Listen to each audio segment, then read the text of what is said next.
बोला बोला का कोई बोए सयाने आई नमकीन के मिठाइया थोड़ा चटनी भी तहर चुमा लगेला मिठाई हो दादा भौजी फेर भइलो सब हलवाई हो दादा अरे आई हो दादा अरे आई हो दादा तमे हरी मिलल बिया हमारा के गाई हो दादा।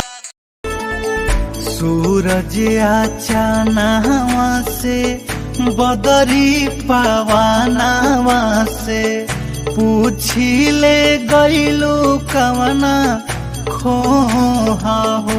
जान को मेरी छीन लिया है, दर्द ये कैसा दिल को दिया है, या तो मुझको पास बुला ले या दुनिया को आग लगा दे, मैं तो ना मांगू किसी दर से, तू बुला ले बुला ले बुला ले।